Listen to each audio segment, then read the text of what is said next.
What's going on, people? Welcome back to the Uncensored Critic podcast. Today, I'm joined by a very special guest, someone it's a slightly different topic today. Obviously, the podcast is all about actors, creatives, things like that, but I think this is a lovely side note into the industry about what helps to capture us as performers, quite literally, what goes on our spotlight page, what goes out to the world, and what fills up those lovely Vogue magazines, etc., or whatever you should choose to read. That's all I'll say about that. So today I'm joined by someone who has actually shot me before, and this is Hannah Couzens of St Albans and Central London. Just a little bit of background about herself. So Hannah is a multi-award winning professional portrait photographer that's based in St Albans and Central London. Hannah is not just any kind of street photographer. It's from her website. Hannah is a professional portrait photographer with a passion and obsession for light. Hannah is a European ambassador for Sony Imaging, the first female from the UK, and is a speaker and educator for premium global light brand Profoto. She made her entrance into the photography world by entering the record books with the British Institute of Professional Photography, being one of the youngest members ever to qualify within the history of the institution, being a tender old age of 19. Having gained experience with the photography industry, not just in the UK, Hannah felt it was time to bring her new style to the high street by opening up her first portrait studio in Cuffley, only at the tender old age of 22. In October 2009, she decided to open up a second studio in St Albans, which she ran for 10 years. Her love for teaching and speaking now takes her around the world on a regular basis, which is why she no longer has her own studio in St Albans, but she now works between London and here. And you'll be able to find her in a beautiful listed building in the heart of St Albans on St Peter's High Street. She is known for her friendly personality, her professional nature, and her work has brought many high-profile clients, such as Manchester City's Nicholas Otamendi and former footballer, now turned actor, Vinnie Jones. And her entrepreneurial nature always ensures all her clients will be offered the latest products and technology and receive the best service, and will constantly strive to be at the top of her game. She has a passion for people, portrait, and perfection, topped off with great customer service. This is a really lovely bio you've written, Hannah, I have to say. Then just to finish, some of her awards include Young Business Person of the Year, both for 2010 and 2012. She took home the overall county winner for Best Small Business in Hertfordshire in 2010 and was runner-up for Best St Albans Business in 2012. 2019 also saw Hannah in the finals for the National Business Awards held at Wembley Stadium. And then to finish off this bio, in Hannah's own words, she says, "I hope that you will come as strangers and leave as friends." And that's certainly something that I did when I went to see her a few years ago. So yeah, so enough of me talking. Hannah, good afternoon. How are you today? Good afternoon. I mean, thank you for having me. I always get so embarrassed when someone reads your bio. I don't know why. It just sort of, I mean, of course, it's on there to sort of list everything that you've done and your achievements, but still, it still makes me cringe a little bit when someone reads it out. It feels quite embarrassing. Yeah, oh no, I am totally, but it's just quite, I don't know, I'm really bad at compliments and things anyway, so I'm sort of I just end up kind of wanting to hide under the desk. But no, that's good. It's fun. It's been a long old, I mean, I've been doing this for a long time, as you can tell by some of the dates that were listed in there. But yeah, it's great. I'm very fortunate. I'm in a creative industry and fortunate to be able to do what I love, which not all of us can, or all of us, probably your audience, can identify with the fact that it's a struggle. It's not the easiest thing to do, being in a creative industry. So I feel very fortunate that I'm still able to do this all these years later. That's good. I remember sort of practicing reading that bio just before we came on today, so I've had a chance to read that through a few times and speak it, just make it sound as clear as possible. So hopefully I wasn't just rambling, going blah, blah, blah, making all kinds of noise there. But no, but it's fascinating. Actually, for anyone who's listening or watching today, if you actually go on Hannah's website, which I'll put in the description below, you'll find a picture of a picture of 20-year-old Hannah pitchside in Auckland or Wellington. It was probably Wellington. That was Wellington, yeah. Wellington, New Zealand, photographing the All Blacks as a freelance photographer. So, you were going places at such an early age. It's an incredible career that you've had. Yeah, I was quite fortunate. I think, I heard somebody else say that you will always be successful in what you do if you know what you want to do from an early age. That said, though, I know lots of people that are in their 40s that are still figuring it out and only just recognizing their talents. So yes and no to that statement. I was lucky that I was able to identify quite quickly what it was that I wanted to do. So it just meant that I could get started a little bit earlier, really. And it's funny when people say to me, "Oh, so what would you do if," kind of those typical interview questions of, "What would you be doing if you weren't a photographer?" I literally have no idea, because that's been my life since since I was in my teens. So since I left college, that's it. That's all I know how to do. I would be rubbish at anything else, because I just don't know how to do it. I mean, granted, by running businesses and having staff and premises and things that I've done throughout my business, I've probably picked up other skills. But if you sort of said to me, what is it that you would be doing? If not, it's not like I have a burning desire to go and do something else or be something else or have those skills to do it. But I was fortunate. I was extremely fortunate, because I think when you know what you want to do, or you got a strong indication anyway, it allows you to get stuck in quite quickly. And therefore, I feel like when you're really intensely involved in something, you can pick up the pace a lot quicker. Whereas if you're sort of, do I want to do this? Do I not? You're kind of like toying with it. Sometimes it's harder to get stuck in and on the roll faster, I feel. Yeah, it's amazing to hear that. So I suppose really, I relate to you entirely. I mean, if I may say something about myself right now, is that I was very lucky that in school that, I didn't really have any interest in science or anything kind of interest in maths or anything like that. I just people used to like excel in the classroom, and I'd be thinking, what is this place? But then luckily I go and do drama and just think, okay, this is where I belong. This is somewhere where this is the only subject which I really loved. And, I was quite lucky about 15, 16. I thought this is what I want to do now. And, I've been very lucky that, it's nice to have the wheel set in motion early, because then you can, from such a young age, then you can propel yourself forward and say, okay, we can do this, or we can do this. Okay, how do we get there? How do we do this? How do we do that? And it's really interesting to hear, I think I speak for both of us. I feel very blessed to have been able to have known that early, just exactly what we wanted to do, which is really nice. So today I suppose ready to sort of touch on your journey into it. Obviously, as we just talked about, you knew from an early age. What was the spark? How did it all start for you? Was it just, did you get a camera for Christmas and then you just thought, oh, this looks nice, and just carried on? What was the inspiration, the moment that made you want to be a photographer? It's a weird one, because I'll try and give you the short version, but it wasn't as sort of clear cut as that as such. Like, I was always into more of the creative things at school. I sort of too hated sort of the whole sort of structure of school. It just didn't suit me. I feel like I mean, I didn't do badly at school. I probably could have done really well if I'd actually tried, if I'm being honest. But I just didn't. I hated it. I just wasn't into all of those things. But my parents were incredibly supportive, in the sense that my brother is very academic, and he was into physics, chemistry, science, all of that, and math. I just wasn't. I had no interest in it whatsoever. But my parents recognised that. They saw I was more creative, so I was good at languages. I was good at creativity. I was good at craft and design. I was good at textiles. I was good at more artistic stuff. And they never tried to push me in the other direction. I think it comes back to one of my favourite quotes. It's an Einstein quote, is that if you ask a fish to climb a tree, it's going to think it's stupid.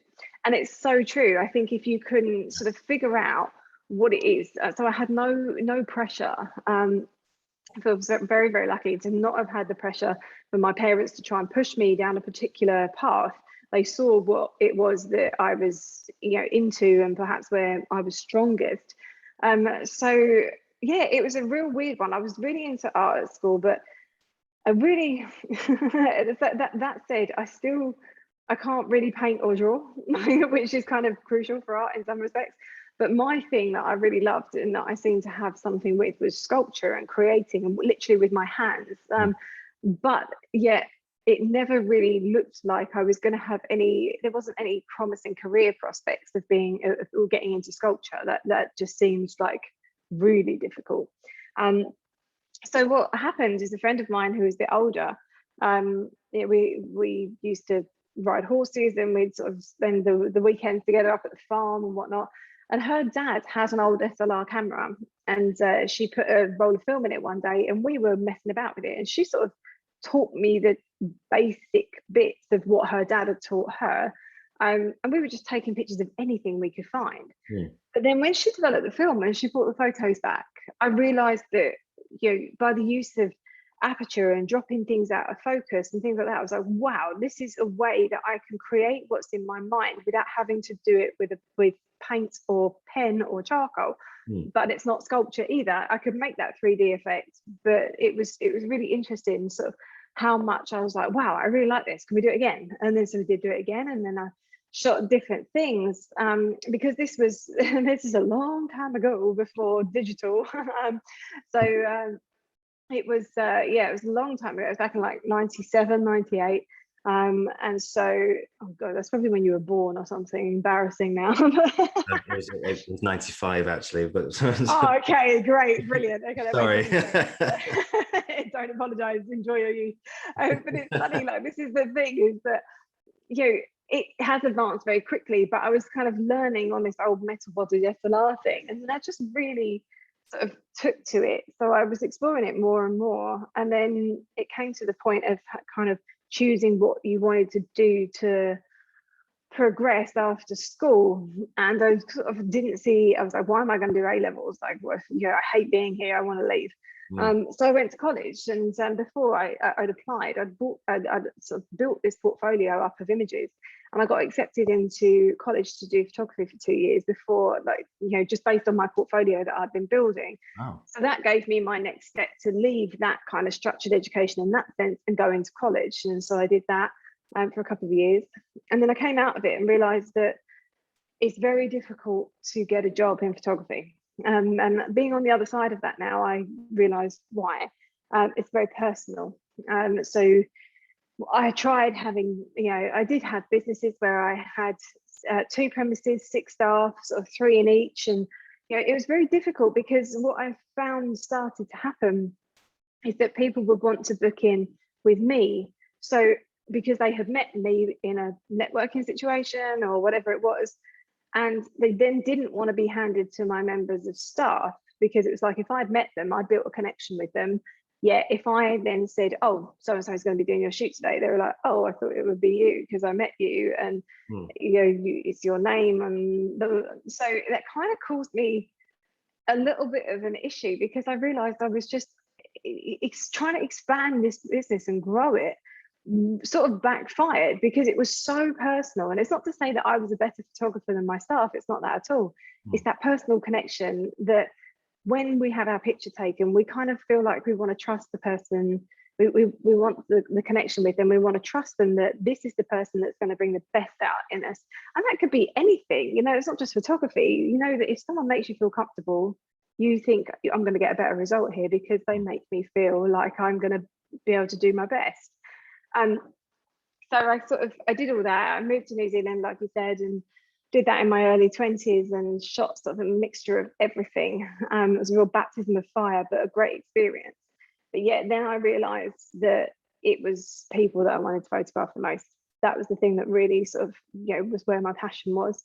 Came back, set up the 2 businesses, got big, and sort of like, had these 2 premises and run this high street business. And then now scaled all the way back down again, and I don't employ anyone, and I love it. It's great.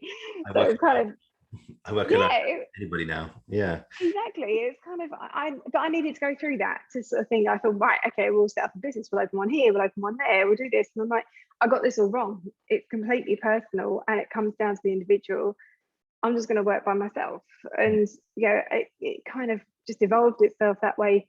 People moved away to study somewhere, and I ended up just not replacing them and realizing, actually, I think the business is doing better without me having other people here. And so it's one of those weird things that it's just experience, and you try different things, and some work out and some don't. But it's nice now, because I do everything myself. I know everybody, and my role also changed from being a photographer to managing people, managing staff, and I hated it.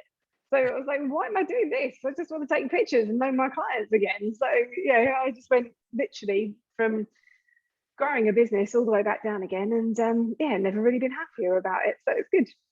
No, that's pretty good. I think it helps because you are the leader of your own company. You have the vision of where you want to go, where you want to be. And if you have other people there, it kind of it clouds it, because you've got so many ideas, so many different opinions in the room.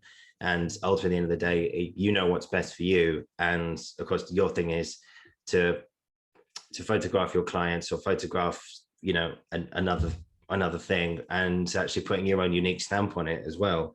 And I suppose that does bring me on to something I wanted to talk about today, really, which was I think as artists, photographers, actors, performers, creative people, we all are encouraged to put our unique stamp on our own work and on the world, etc. And for actors, I think it's just to believe in yourself and don't worry about what anybody else thinks. Don't try and copy like Anthony Hopkins, or don't try and copy Michael Sheen or anything like that. Be your own kind of great. And so in terms of photography, how do you say, well, what unique stamp do you want to put on the world? What do you want people to say when they see a picture and say, God, that is so Hannah Couzens, right? What unique stamp do you want to put in photography? It's interesting because I feel like someone once said to me, no one is ever going to be as good as you at being you. Mm-hmm. And I was like, yeah, that's true. Great. Yeah. Okay. So like you say about taking influence from other people, of course we will all take influence, whether that's consciously or subconsciously. There'll be things that affect us and things we take interest in. But ultimately, because I got started very, very young as well. I opened my first studio when I was 22. I sort of probably felt like, because people would turn up and they'd be like, oh, hi, can I speak to the owner of the business? I'm like, me. And they'd be like, who's the kid? So in a way, I feel like maybe I possibly felt like I had a bit more to prove being a bit younger, to earn people's trust and, to figure that out. So maybe I was a bit more conscious of how I came across, and I had to be very professional and all of this. And as time went on, I realized the more relaxed I was, the more relaxed my clients were. Now that said, that doesn't mean that I'm not professional. There's a difference. Yeah. But if you are expecting somebody to relax and be themselves in front of your camera, how are they going to do that if you aren't being yourself? It's so disingenuous. It's like that's not how this is going to work. So really, I think somebody described me once as being able to disarm people, whatever that may be. So if it's somebody that is very stressed when they walk through the door and uptight and doesn't want to have their picture done, etc., listen, you have a habit of being able to disarm whoever walks in the room and get them where you need them to be. How I do that is not something that I can teach, because I can't even tell you. I'm just being myself. Yeah.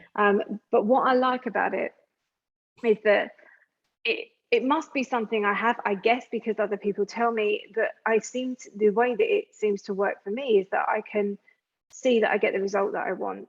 And that might take me a little bit of time, but the thing that I want to do the most is make sure I have, as a portrait photographer, I want to make sure I've done the most accurate job of capturing that person, regardless of who they are, regardless of what they do.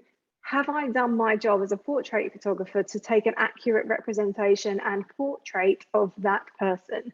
And that comes down to trust, and that comes down to connection and making someone feel comfortable and getting in that environment. When it comes to other things, I love lighting, and I think that over time probably I've photographed so many people that I kind of don't want to use like a stamp, like a blueprint for everybody. I don't feel like that works. It comes down to, again, finding what suits that person and what makes that, what's going to suit that person and what's best for that individual, rather than just coming in and having a same setup that you sit everybody down and bosh, all of your headshots would look the same. If I was photographing an academy and you all sat in the same place, what's the point? Because then what will happen is you'll have all of your, you send them off for castings, etc., various things, and they all look, half of you have got exactly the same photo, it's just the face changed. I mean, that doesn't really help. I mean, I know you want to be a blank canvas, but is it the role that you're going for? Does it accurately represent how you want to come across? If you're going for completely different roles, but I've made somebody who wanted to go for more of a comedic role the same as someone that wants to play a villain, and they just look the exact same, it's not really going to help. So I much prefer to photograph the individual based and like them, and somebody just being able to recognize my work through the connection, really, I guess, and the expression. A lot of my portraits, you'll probably notice, don't have people smiling, because there's a very obvious expression. A smile is a very obvious expression. To get a real smile is very hard as well. That's another one. But what I find even harder is to get the bit in between. And actors are very good at it because you know how to portray something. So if I said to you, let's go for something like a look a bit more like this, you would get it. But the members of the public and most people on the street don't know how to do that. So it's a case of working with them to get that expression. And I always try to do it because it's more difficult and I like the challenge. And that's good. I suppose because you worked with you shot Nicholas Otamendi, who's a football player for Manchester City, didn't you? Yeah, I did. Yeah, I mean, for somebody who's not, well, you could say performs on the pitch, but is not as a performer as such, someone who just kicks a football around for a living, what's it like working with sports people compared to actors? It's interesting because, like you say, they don't have the same skills. I mean, whilst they are used to being in front of the camera to some degree because of the sponsorship and things that they need to do, it's not like second nature to them at all. It is more difficult for them. And the funny thing is when I photographed him, I had literally 5 minutes with him, and they were chasing me round. Like, you had somebody shouting out 3 minutes, 30 seconds, and you're like, okay. But that was, and suddenly it's my job I've literally just met this guy. He's in front of people all the time. I still want to do me. I still want to make sure I get my look for him. So it was great. I mean, it was great. He was very receptive. He's a lovely, lovely man. He was so nice, so polite. They're not all like that. However, what it is a case of matching. I always feel like it's a case of matching their energy on whatever that is. So whatever they're going to give you, and it's lots of, so funnily enough, I was photographing a guy, very senior corporate individual the other day. And I said to him, I said, have you played sports? Do you play sports? And he's like, oh yeah, I have done. I used to play rugby. And I could tell in the way that he stood and held himself that he had been a sportsman.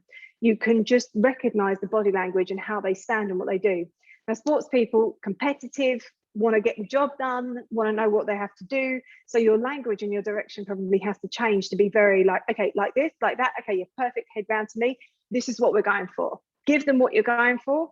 Tell them how we're going to get there. Be clear, concise, and to the point. It's like, oh, would it be okay if maybe you could try this or try that? They're not going to respond the same way. I mean, it obviously does depend on the individual, but when it comes to sports people, and same with senior corporates, they want clear, concise instruction and to get to the point. So I find that I end up talking to them and directing them in a way that I feel or I believe they would be used to receiving information. And sure enough, most of the time it works out. Sometimes you get someone that's a little bit quieter, etc., but not really. I mean, when you've got 5 minutes, you've got to figure it out quite quickly. If they're not responding to what you want them to do, then you need to change it up a little bit and figure out what is their energy and what are they responding to.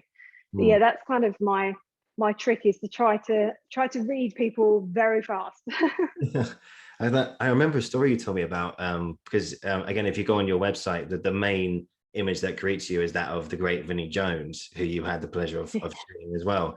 I remember you told me a story when we were doing our session where I think it was him you were talking about. Yeah, I think you said it was just an actor, though correct me if I'm wrong.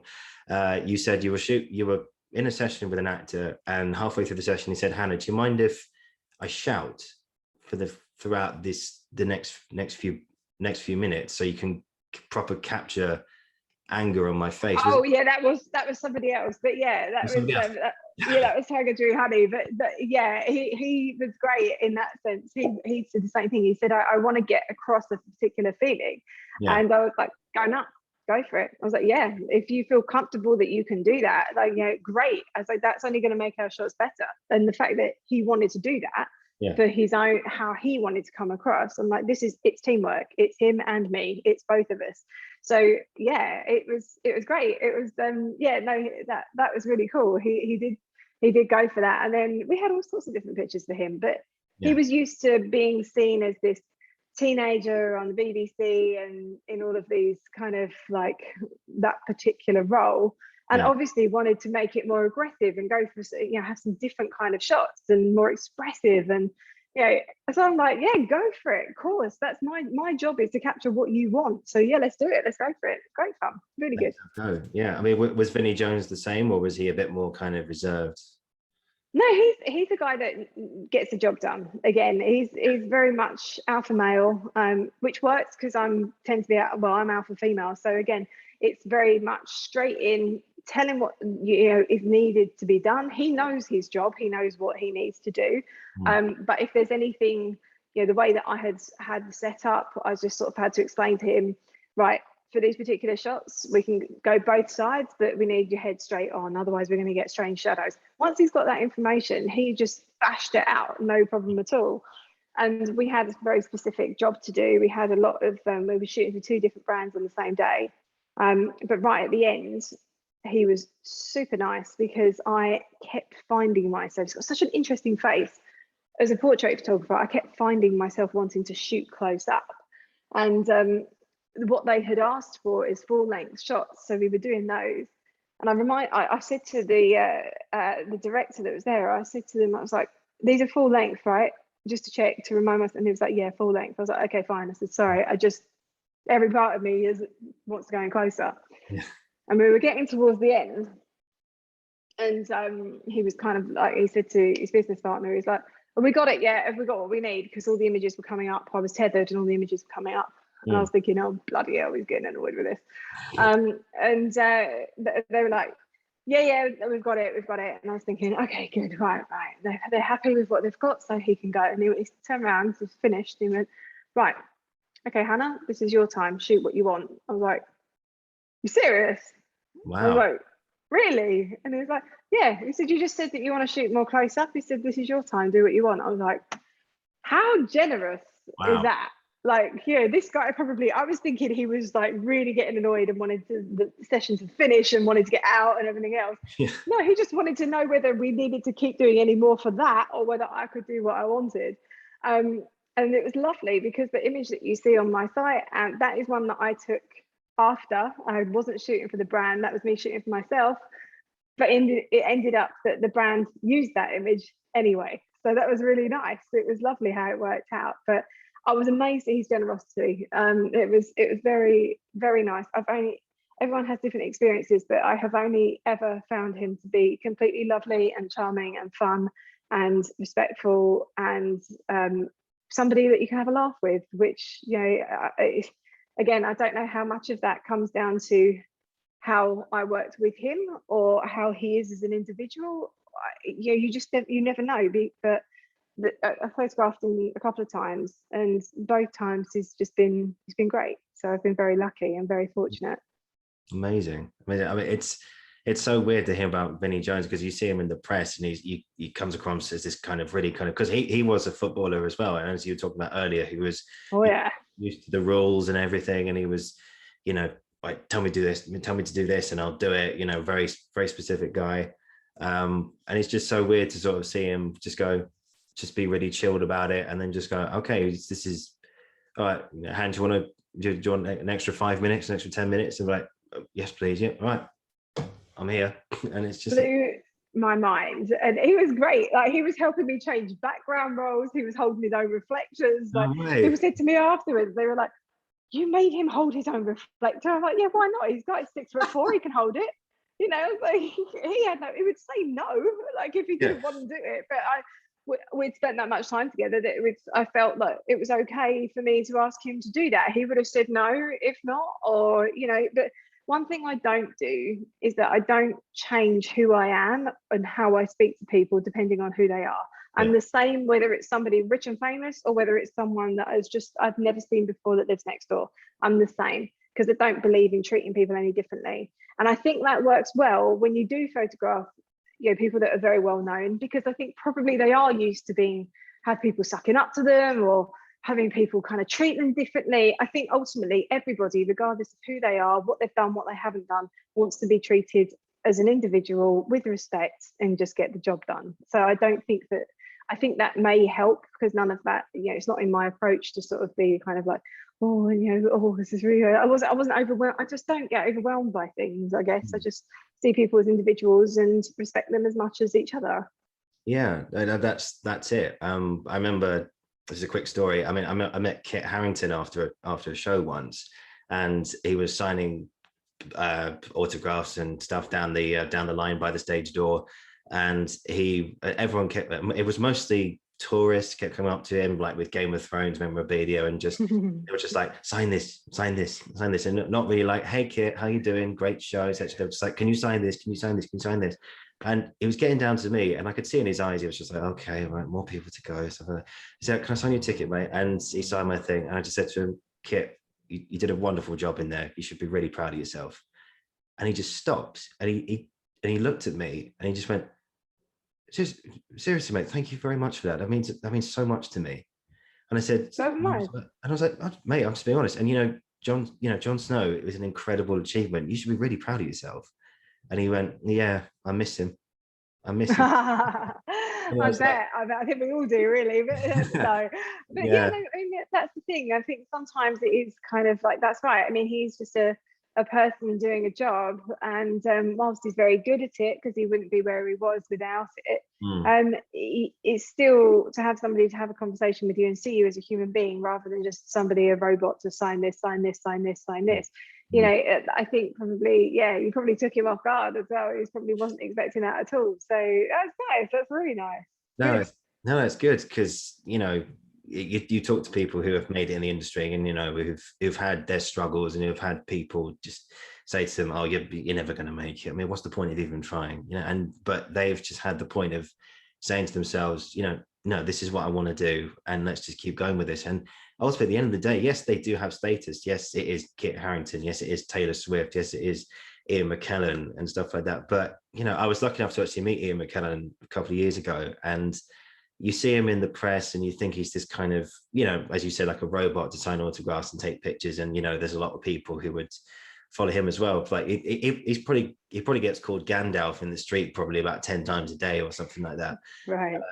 And I just went up to him, and I said, I'm a huge fan. I love your work. What sort of things are you up to at the moment? And he just sort of, again, just paused for a second. He went, well, I've always got a full schedule at the moment. It was something that I can't remember exactly what he said, but he was like, I've got a full schedule at the moment. I'm doing 2 shows tomorrow. It's hectic. And I said, well, seriously, you did an incredible job in there, and it's a genuine pleasure to meet you. And you could see just a little smile on his face. And I thought he hasn't. That's so nice.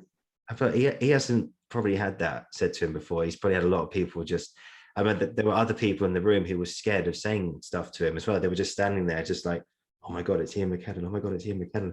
And you don't say anything, don't cock it up. Yeah, exactly. Yeah, exactly. And you could see him just sort of sitting there going, oh God, can somebody just please say something? This is really, stop, because, he has that attention on him all the time. And he has that. Right. And I just said to him, oh, your mate Derek Jacobi's in the audience tonight. And he was like, oh, that guy. Yes, he is. Yeah. You should bring him up on stage to do a little duet or something like that. And he was like, no.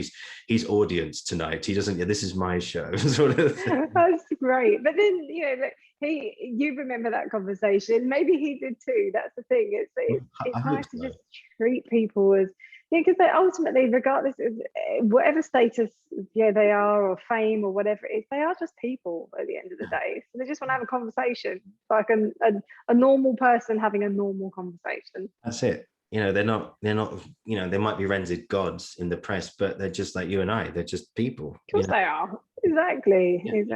They use the loo. They go to a bar. They have a shower in the morning. They eat food when they wake up. They have a coffee. That's it. It's very simple. That's it. So just getting back to photography now. I don't know where we go on to that, but I suppose in the bio you said you have a real fascination for light, an obsession for light as well, and of course light is at the heart of every picture on the planet. If light wasn't there, it'd just be total darkness the whole time. You've just given me a blank photo, just a black image or something like that. So this is a really silly question, but I'm just going to throw it out there anyway. How important is light, and where does this obsession of yours of light come from? That's not a silly question at all, because exactly what you have said is that light is fundamental to any photograph or any image or any feeling that we get too. We know what it feels like if we're sitting there and the sun's going down, we've got this warm golden light on us. Naturally, we relax. It's weird. Whereas if you wake up and it's grey and it's cold and there's all these cold tones out there, we automatically think, oh, today's going to be a struggle. That is weird how color temperature and light and things like that can really affect us. That said, I even designed my house with light, in mind, and how we've lit it as two photographers for you and an architect. But it's true, because I respond very positively to daylight. I don't do very well over the winter months. And so, when we were having work done, we designed our house to have a huge skylight, which is just ahead of me. It's 2 by 3 meters. It's giant. It's basically there's more glass than there is, solid roof, as it were. But we are the sort of people that respond very well to that, and we know that about ourselves, and we like that feeling of having a lot of light around. Now, when it comes to an image, it is really important, because we call it, Pro Photo specifically all the modifiers that we use on the front of our flashes are called light shapers. And that is such a good name for them, because it is your ability, and that's what photography is, to paint with light. And that is what happens, is that by using these different modifiers, by adding light here, adding light there, shaping it, carving out, that's what I can't do with a pen and paper, but I can do with light. So it's just my version of, they're my tools of how I use that to create. If I wanted to create a 3D drawing, if you wanted to create depth, if you wanted to draw attention to a certain area, did you want to push something into shadow? What are you trying to say? What feeling are you trying to create? And that all happens with light. It's very popular, I know, for actor headshots to have very, very bright, well lit, photographs, which is important because people need to see you as the individual and see the canvas, as it were. But also, it's fun sometimes to add a bit of shadow in there, because sometimes that might give that sense of mystery. It might be a bit more intriguing. It might not be as obvious. It might just add a little bit more dimension and depth to an image, which makes it more arresting than perhaps one that's just very evenly lit. They all have their purposes, of course they do. This is not to say that well or evenly lit images are bad, because it's absolutely not. You can make some beautiful images like that. It just comes down to what suits the individual, what are you trying to say, and therefore light is your tool to be able to convey that. That's fascinating, because because you work in two different environments. You have the studio where you can increase the light, or you can decrease it, so it can be lighter or it can be darker. But when you're outside working with nature, because I've seen some of your model shots are actually in meadows or in fields or on a football pitch, and you're very reliant on the big man upstairs to actually give you the proper light for that moment. So when you do shots like that, is it more of a case of, I suppose this is a question I wanted to talk about today, in terms of the challenges of photography and specifically shooting outside. So is it more a case of we need like the early mornings or getting up to grasp that specific moment, in a way, like the challenges of saying, like, we need to do this now, we haven't got a lot of time, we need to go out, we need to do this pretty much right now. That's one challenge I want to talk about, is the case of, like, we've only got 10 minutes of this light, we need to make the most of this now. Does that make sense? Yeah, no, totally. And the funny thing is with that is that you will hear some people say that you could only shoot at certain times of day, or it's better to shoot in the morning and in the evening, and that's it. But real world is that can't happen, because you can't expect your clients to be available exactly at the time when the perfect light is. So I actually use artificial light. I take light with me when I'm shooting outdoors, and I combine it. But hopefully you can't tell. So the way that in which I use it is that it shouldn't look like it's artificial light. So what I tend to do is I work with what I'm given.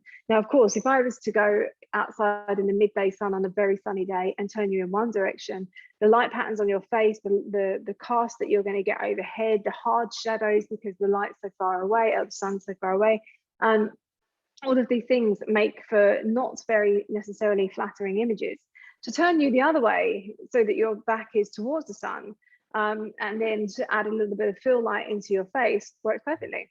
So it doesn't mean you can't, doesn't mean, or what you can do is you can still face that direction. If you've got the sun coming from one direction and it's casting shadows on your face, if you add flash in there too to lighten the shadows, suddenly it doesn't look bad. It's just that it just changes it doesn't look so.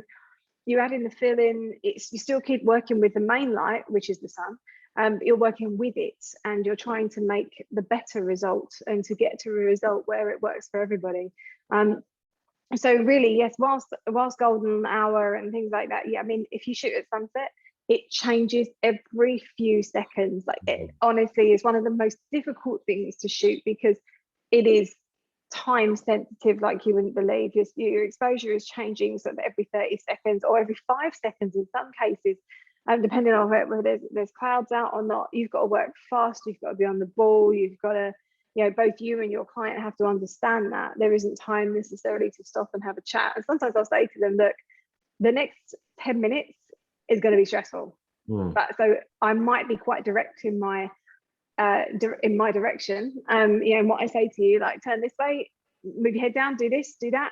It won't be, could you move your head down, or could you move that to it? I'll be a bit more clear, but at the end of it, we will get some really good results. And they're kind of like, okay, cool, right, yeah. See, look what happened just there. I don't even know you saw the exposure change as the sun go in. Like, suddenly the whole room, me, everything looks completely different because the cloud's gone. Now that would change my exposure massively. So then I've got to be able to work with that and deal with that. And in a second, it might come out again. So working outside presents its own set of challenges, of course, because you can't, that's something I can't control, whether the cloud's going to, you know, come over or not. But inevitably it will come out the second you've set up for your shot, about to take it, and then the sun comes out or whatever. So it's just more of a challenge, put it that way. It keeps you on your toes a little bit more because here it comes again. It will probably change again. Yeah. It will just, now the sun's out again. Yeah.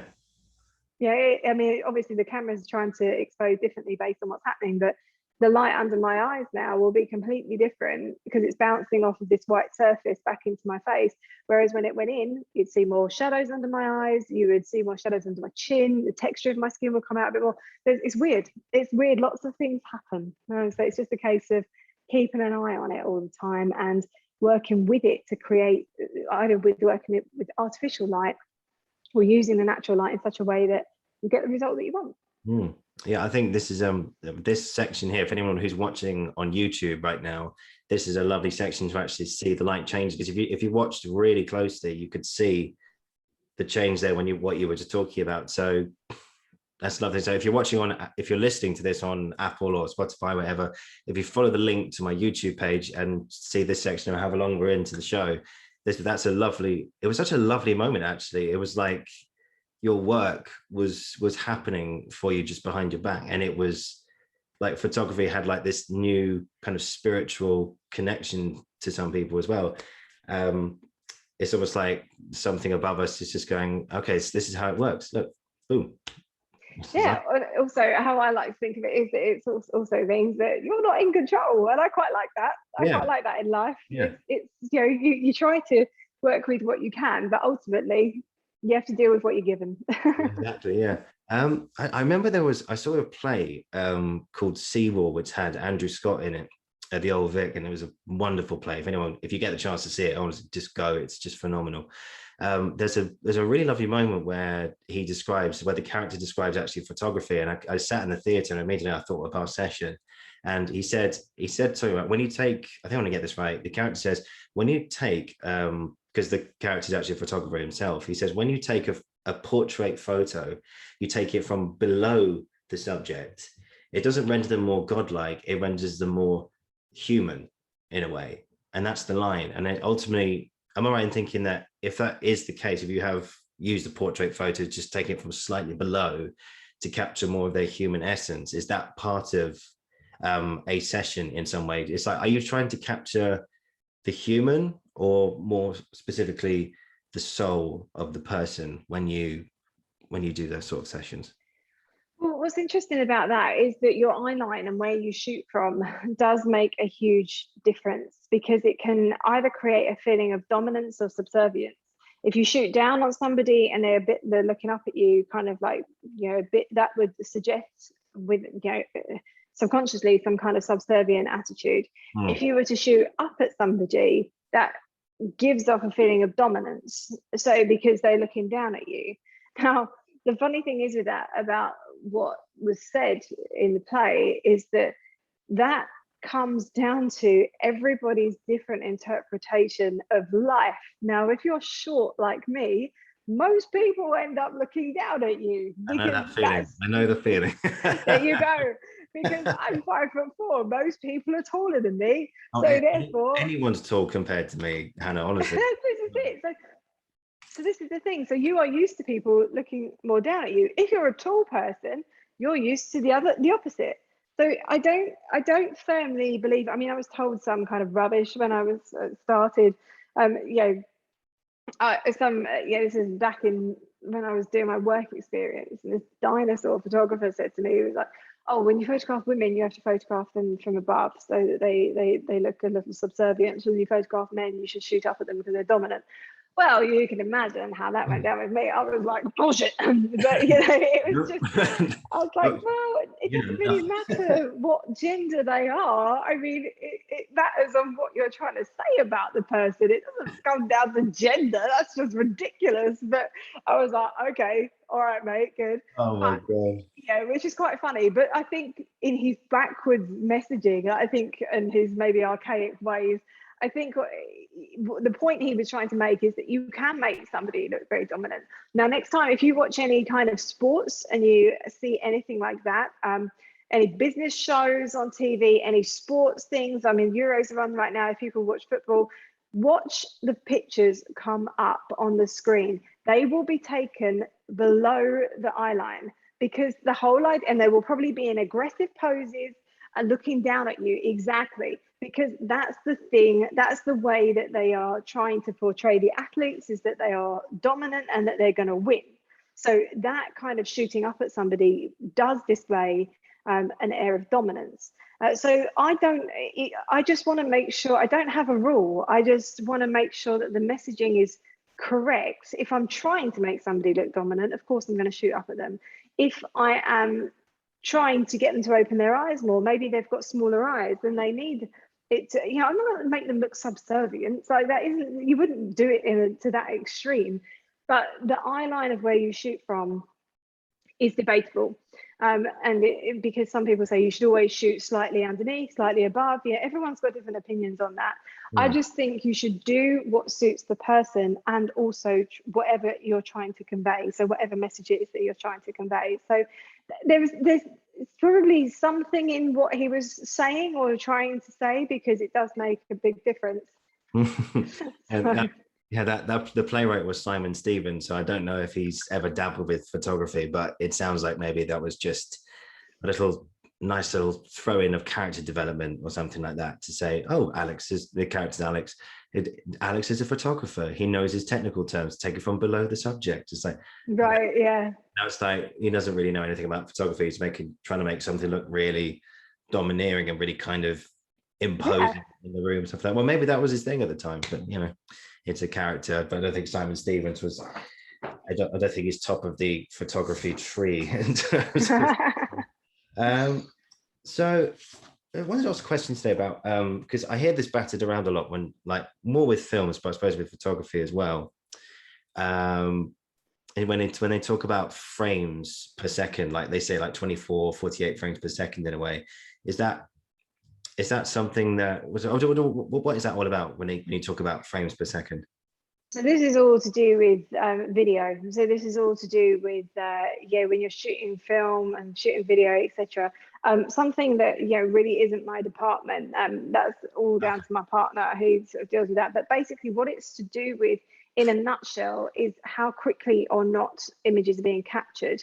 And therefore, if a movement is to look jerky, if it's in a fast shutter speed, and the frames that you're going to see per second are going to be a bit faster moving. Whereas if you slow it down, it feels more fluid. It feels more, the flow of how it looks feels a bit more cinematic, a little bit natural. I think don't quote me on that, because like I say, if film is not my bag, and definitely somebody else's, but I know that the frames per second is to do with how jerky or smooth the image ends up looking. Which way round and how it all works is not my department. Okay. And I'm not going to pretend that it is. Well, now we know. I thought that was a photography thing, but it turns out it's a video thing.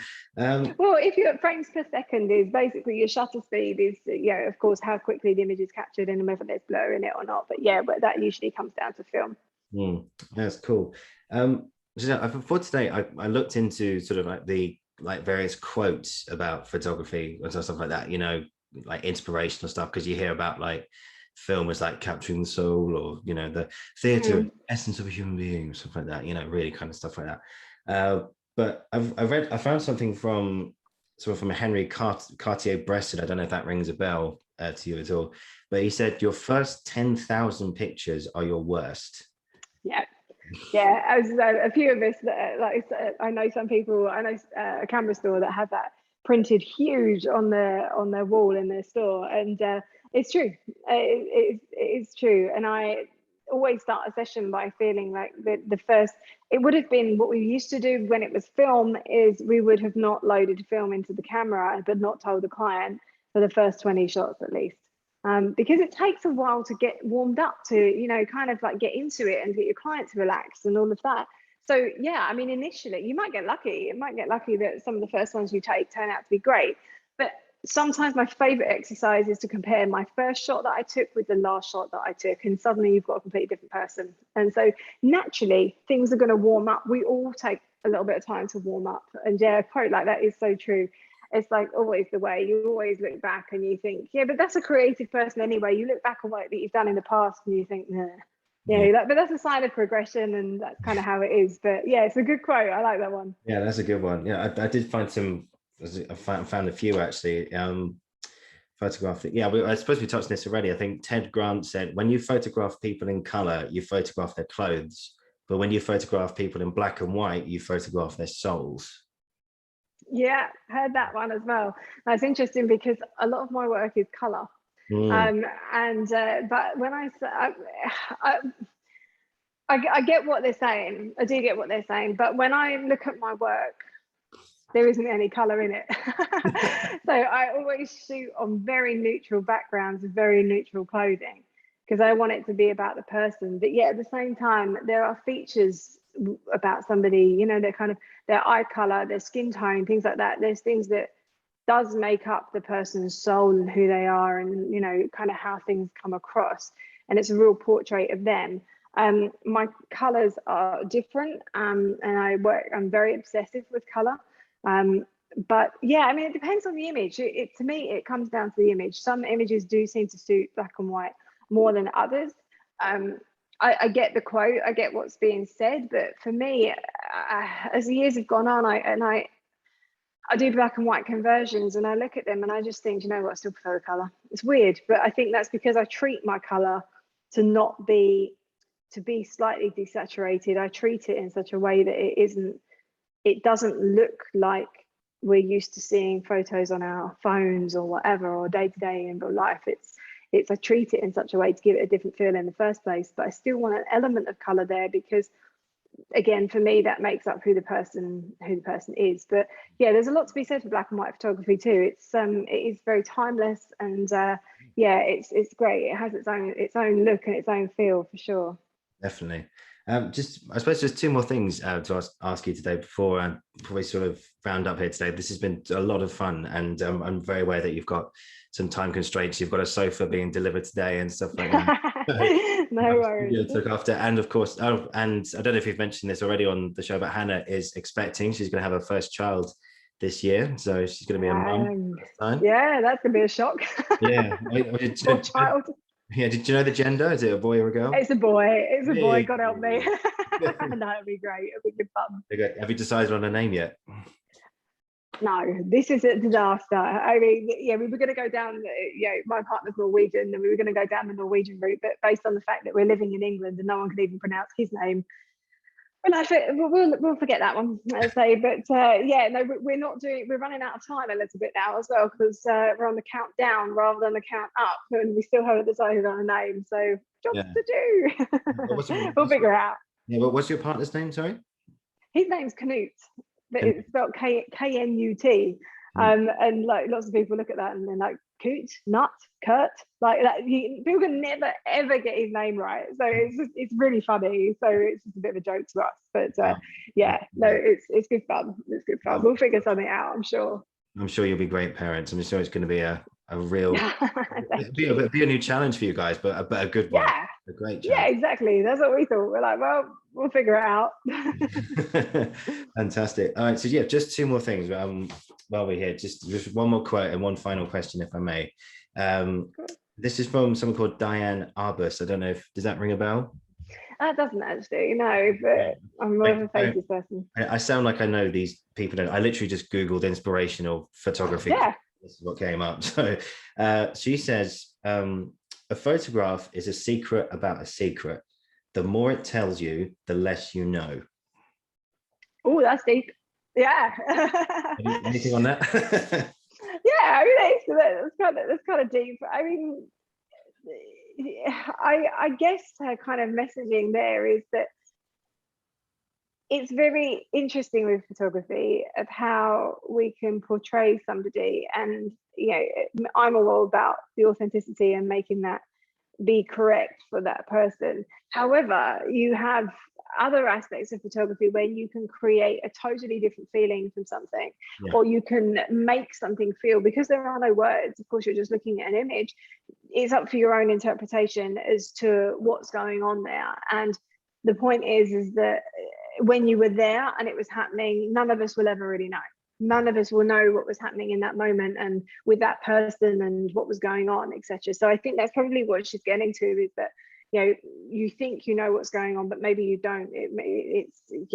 It can be deceiving, or sometimes our perception of what's happening isn't exactly what was going on. That's my assumption anyway, based on that. No, it's fascinating. No, it's good. I thought I'd hit you with quite a big one there towards the end. Yeah, go for it. I love it. And final question today. Again, thank you so much for being on. This has been so interesting to hear about photography and everything. Thanks for having me. Yeah. So just finally, I was thinking about this yesterday, and sometimes we can, as actors, as creatives, anyone who is involved in the arts or something creative, sometimes we have those moments where we fall out of love. It's very temporary, but we fall out of love with what we do. It's like we get, so I'd be going to rehearsal one day and say, I'm not feeling it today. I can't do this today. I don't know how I'm going to do it. Or you're in the car going to a shoot and thinking to yourself, or about to give a speech, and you're saying, there's no energy in my body today to do what you do, to do this today. But ultimately we get through it. We realize we love this thing all along, and we're back to loving ourselves and loving what we do again. But of course we are plighted with those moments where we feel like, I'm not sure if I can do this today. So what advice would you give to power through those moments, and to any aspiring photographers who are watching or listening to this today? So pretty much, I totally get what you're saying. I think we all, as you said, we all experience that in some way, shape or form. I definitely have that at times where, how can I put it? Perhaps you won't be in the mood, or you'll be tired, or, kind of some things, you just received a phone call and something's happened or whatever. What tends to happen is I have to be able to snap out of that, because when my client walks through the door, it's not their fault, and they don't know that that's just happened. I could choose to tell them if I really wanted to, but it's not their fault that that's just happened. It's just something where I have to give all my time, energy and effort and attention to my client. And weirdly, sometimes when you do that, it's like that faking it till you make it. It's like that if you fake it, sometimes and I don't want to say fake it, it sounds wrong, but if you're like kind of try to push it behind you, and you're kind of like, no, I'm not in a bad mood, no, it's going to be okay, right, it's not this person's fault, you know. So of course you don't want to be like, hello, yep, come in. You're like, hi, how are you, how was your day, you know. And because you're in that energy, before you know it, you finish the shoot and you're like, oh, I'm out of that bad mood anyway, because now I was doing that for so long. I've almost convinced myself and brought myself out of that bad mood. But I mean, where you have the choice to, I would say if you're in one of those moods where you're just not in the mood and you're not feeling it, if you have the choice to, don't, because then it's only going to end bad. But 9 times out of 10, like you say, you're on your way to a speech, you're on your way to an audition, whatever it is, it's just difficult to move your mindset. So what I would try to do is try to switch off and go somewhere else, whether that's plugging in some music or whatever it is, and just kind of distracting myself a little bit for, you know, and just kind of like getting out of my head. Because the more I go over it, the more I sit there going, I don't want to do this, I don't want to do this, this is going to be rubbish, I don't want to do this. Like, I'm telling myself and, you know, reaffirming to myself that it's going to be bad. Sometimes if I can just be like, well, shut up, listen to this, get on with it, you know, like I try to do that where possible, to distract myself. And it's okay to feel like that as well. I think that's the final thing that I would say, is that we can't all be creative all of the time. And when we are not in our creative zones, we feel like failures. We feel like suddenly we're no good at what we're doing. We just don't feel it the way that we were before. And that can make you feel like you're no good at it. And of course, deep down, you probably know that you are, because you wouldn't be here in the first place. Yeah. But that lack of energy and creativity, that happens to all of us. We're creative people. That just happens. So where possible, I would say, take a break, go do something else, something completely different, nothing even remotely related to what it is that you do day to day. And sometimes it's just enough to refresh you, to come back and go, oh yeah, that's right, you've got some more energy from somewhere else. Do something different, take a walk, you know, play some music, create some music, whatever it is. Go make a cake, I don't care, whatever it is, you know, like it doesn't matter. Go do something, go see a friend, like go call your nan, whatever. Take your head somewhere away from where you were, and no doubt it will let you reset. But just, I would say to people, just know that being part of your creativity is you take inspiration from things around you, so do more of that. And if you aren't feeling it and you're not getting those creative things, and you know, it feels like it's never ending, it's just how it goes, it will pass. Exactly. Words of inspiration there. Yeah. Fantastic. No, you're absolutely right. And I think that is a really lovely place to conclude on today. Yeah, so guys, thank you very much for listening. This has been the Uncensored Critic. You'll be able to download this podcast on all major platforms. It will be available on YouTube, Apple, Spotify, Google Podcasts. Type it in and it will be there. Please like and subscribe. And yeah, thank you so much for listening. And yeah, that was a really lovely place to end on. And just final thing to say is, Hannah, thank you so much for your time. Thank you for being so generous with it, for being so open. And yeah, this has been a lot of fun. So just before we finish, I'll finish the recording, and then I'll say goodbye to you in person just before we end the Zoom call. And yeah, but what's final thing to say is, again, just thank you so much. And yeah, this has been a lot of fun, very interesting. It's so good to learn about something I never thought I'd ever know about at all, about photography. So yeah, so thank you for that. This has been a lot of fun. My pleasure. Thank you very much for having me. Yeah, thank you, Hannah.